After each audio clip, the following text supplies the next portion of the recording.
ಕೆಲವೊಂದು auto back tyres ಒಂದ್ angle ಅಲ್ಲಿ ಟಿಲ್ಟ್ ಆಗಿರ್ತಾವ. ಸೊ ಹಾಗಿರೋದಕ್ಕೊಂದ್ ರೀಸನ್ ಇದೆ. ಕ್ರಿಕೆಟ್ ಪ್ಲೇಯರ್ಸ್ ಹಾಕೊಳ್ಳೋ ಅಂತ ಈ ವೈಟ್ ಕ್ರೀಮ್ ಏನು ಅಂಡ್ ನಮ್ಮ ಶರ್ಟ್ ಪ್ಯಾಕೆಟ್ ಯಾಕೆ ಯಾವಾಗ್ಲೂ ಲೆಫ್ಟ್ ಸೈಡ್ ಗೆ ಇರುತ್ತೆ ಅನ್ನೋ ಆಸಕ್ತಿಕರ ವಿಷಯಗಳನ್ನ ತಿಳ್ಕೊಬೇಕು ಅಂದ್ರೆ ಈ ವಿಡಿಯೋನ್ ಕೊನೆವರೆಗೂ ನೋಡಿ. So hi hello and welcome to MM fact.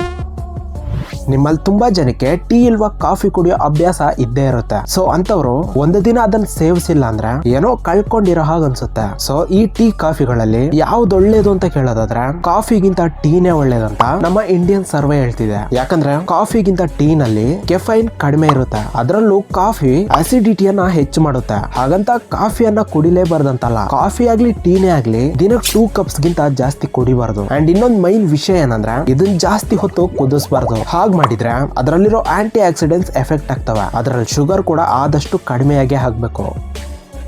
ಈ ಸೊಳ್ಳೆಗಳಿಂದ ಮಲೇರಿಯಾ, ಡೆಂಗ್ಯೂನಂತಹ ವ್ಯಾಧಿಗಳು ಸಾಂಕ್ರಮಿಸ್ತಿರ್ತವೆ. ರಾತ್ರಿ ಹೊತ್ತಲ್ಲವು ಕಚ್ಚೋದ್ರಿಂದ ಕಿವಿ ಹತ್ರ ಮಾಡೋ ಶಬ್ದಗಳಿಂದ ಕೆಲವೊಂದ್ಸರಿ ನಾವು ನಿದ್ರೆಯನ್ನು ಕೂಡ ಕಳ್ಕೊತಿರ್ತೀವಿ. ಸೊ ನಮ್ಮನ್ನ ಇಷ್ಟ್ರ ಮಟ್ಟಿಗೆ ತೊಂದರೆ ಕೊಡುವಂತ ಈ ಮಸ್ಕಿಟೋಸ್ ದಿಂದ ಅಸಲಿಗೆ ಏನಾದ್ರೂ ಈ ಪ್ರಪಂಚಕ್ಕೆ ಪ್ರಯೋಜನವಿದೆಯಾ ಅಂದ್ರೆ ಇದೆ ಅಂತಾನೆ ಹೇಳ್ಬೋದು. ಮೇಲ್ ಮಸ್ಕಿಟೋಸ್ಗೆ ಹೂಗಳಿಂದ ಸಿಗುವಂತಹ ನೆಕ್ಟಾರ್, ಇನ್ನು ಗಿಡಗಳಿಂದ ಶೇಖರಿಸುವಂತಹ ಕೆಲವೊಂದು ದ್ರವಗಳು ಈ ಆಹಾರವನ್ನ ಶೇಖರಿಸುವಂತ ಪ್ರಕ್ರಿಯೆಯಲ್ಲಿ ಮಸ್ಕಿಟೋಸ್ ಪಾಲಿನೇಟರ್ಸ್ ಆಗಿ ಕೆಲಸ ಮಾಡ್ತಾರೆ.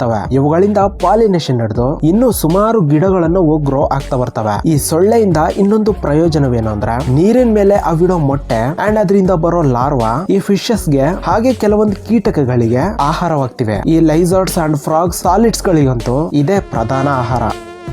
ಶಾರ್ಟ್ ಪ್ಯಾಕೆಟ್ಸ್ ನಮ್ಮ ಲೆಫ್ಟ್ ಸೈಡ್ ಎಡಭಾಗಕ್ಕೆ ಯಾಕಿರುತ್ತಂದ್ರೆ ನಮ್ಮ ಹ್ಯಾಂಡ್ ಮೂವ್ಮೆಂಟ್ ಪ್ರಕಾರ ನೋಡೋದಾದ್ರೆ ಲೆಫ್ಟ್ ಸೈಡ್ ಗೆ ಏನಾದ್ರೂ ಇಡ್ಬೇಕಂದ್ರು ಅಂಡ್ ಅದನ್ನ ತೆಗಿಬೇಕಂದ್ರು ಎಡಗೈಗಿಂತ ಬಲಗೈಯಿಂದಾನೆ ಆ ಕೆಲಸ ಮಾಡುವಂತದ್ದು ತುಂಬಾ ಸುಲಭ. ತುಂಬಾ ಜನ ಬಲಗೈ ರೈಟಿಂಗ್ ಅನ್ನ ಮಾಡೋದ್ರಿಂದ ಸೊ ಅವರ ಹ್ಯಾಂಡ್ ಮೂವ್ಮೆಂಟ್ ಬಲಗೈಯಿಂದಾನೆ ಹೆಚ್ಚಿರುತ್ತೆ. ಆದ್ರಿಂದಾನೆ ಶಾರ್ಟ್ ಪ್ಯಾಕೆಟ್ಸ್ ಅನ್ನ ಎಡಭಾಗಕ್ಕೆ ಇಡೋದು ನಡೆಯುತ್ತೆ.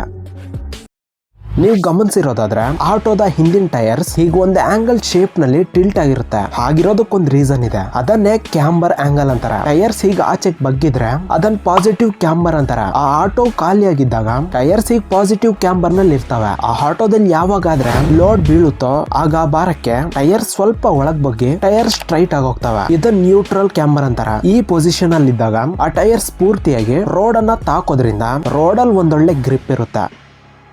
ಕ್ರಿಕೆಟ್ ಪ್ಲೇಯರ್ಸ್ ಮುಖಕ್ಕೆ ಹೀಗೆ ಬಿಳಿಯ ಒಂದು ಕ್ರೀಮ್ ಅನ್ನ ಹಚ್ಕೊಂಡಿರೋದನ್ನ ಗಮನಿಸೇ ಇರ್ತೀವಿ. ಅಸಲಿಗೆ ಇದೇನು, ಇದನ್ನ ಯಾಕೆ ಬಳಸ್ತಾರೆ? ಸೊ ಈಗ ನೋಡೋಣ. ಇದು ಜಿಂಕ್ ಆಕ್ಸೈಡ್ ಸನ್ಸ್ಕ್ರೀನ್. ಇದು ಅಥ್ಲೆಟಿಕ್ಸ್ ಗೋಸ್ಕರನೇ ಪ್ರತ್ಯೇಕವಾಗಿ ತಯಾರಿಸಿದ್ದಾರೆ. ಅವ್ರು ಬಿಸಿಲಲ್ಲಿ ತುಂಬಾ ಹೊತ್ತು ಇರ್ಬೇಕಾದ್ರಿಂದ ಅವ್ರಿಗೆ ಸಾಧಾರಣವಾದ ಸನ್ಸ್ಕ್ರೀನ್ ಕೊಡೋ ಪ್ರೊಟೆಕ್ಷನ್ ಸಾಕಾಗೋದಿಲ್ಲ. ಅದಕ್ಕೆ ಅವರು ಈ ಜಿಂಕ್ ಆಕ್ಸೈಡ್ ಸನ್ಸ್ಕ್ರೀನ್ ಅನ್ನ ಬಳಸ್ತಾರೆ. ಇದೊಂದು ಫಿಸಿಕಲ್ ಸನ್ಸ್ಕ್ರೀನ್. ನಾವು ಸಾಧಾರಣವಾಗಿ ಬಳಸೋ ಸನ್ಸ್ಕ್ರೀನ್ ಅನ್ನ ಕೆಮಿಕಲ್ ಸನ್ಸ್ಕ್ರೀನ್ ಅಂತಾರೆ. ಅದು ಚರ್ಮದ ಮೇಲೆಯ ಪೊರೆಯಲ್ಲಿ ಮಾತ್ರನೇ ಇರುತ್ತೆ. ಅದು UV ರೇಸ್ ಅನ್ನ ಚರ್ಮದ ಒಳಕ್ ಹೋಗದೆ ಇರೋ ರೀತಿ ಮೇಲೆಯ ಈ ಪೊರೆಯಲ್ಲೇ ಅಬ್ಸರ್ವ್ ಮಾಡ್ಕೊಂಡು ಆ ರೇಸ್ ಅನ್ನ ಹೀಟ್ ಎನರ್ಜಿಯಾಗಿ ಬದಲಾಯಿಸಿ ಆಚೆ ಕಳಿಸುತ್ತೆ. ಆದ್ರೆ ಈ ಜಿಂಕ್ ಆಕ್ಸೈಡ್ ಸನ್ಸ್ಕ್ರೀನ್ ಹಾಗಲ್ಲ. ಅದನ್ನ ಹಚ್ಕೊಳ್ಳೋದ್ರಿಂದ ಚರ್ಮದ ಮೇಲೆ ಒಂದು ಸ್ಟ್ರಾಂಗ್ ಪ್ರೊಟೆಕ್ಟಿವ್ ಲೇಯರ್ ಫಾರ್ಮ್ ಆಗುತ್ತೆ. ಅದು UV ರೇಸ್ ಅನ್ನ ಅಸಲಿ ಚರ್ಮದ ಮೇಲೆಯ ಪೊರೆಯನ್ನು ಕೂಡ ಟಚ್ ಮಾಡಿಸುತ್ತೆ. ಈಗ ಬಂದಂತ ರೇಸ್ ಅನ್ನ ವಾಪಸ್ ರಿಫ್ಲೆಕ್ಟ್ ಮಾಡುತ್ತೆ. ಅದು ಸಾಧಾರಣವಾದ ಸನ್ಸ್ಕ್ರೀನ್ ಹಚ್ಕೊಂಡ್ರು ಸುಮಾರು 20 ಮಿನಿಟ್ಸ್ ನಂತರವೇ ಕೆಲಸ ಮಾಡುತ್ತೆ. ಆದ್ರೆ ಈ ಜಿಂಕ್ ಆಕ್ಸೈಡ್ ಸನ್ಸ್ಕ್ರೀನ್ ಹಚ್ಕೊಂಡಿದ್ ಕೂಡಲೇ ಕೆಲಸ ಮಾಡುತ್ತೆ. ಸೊ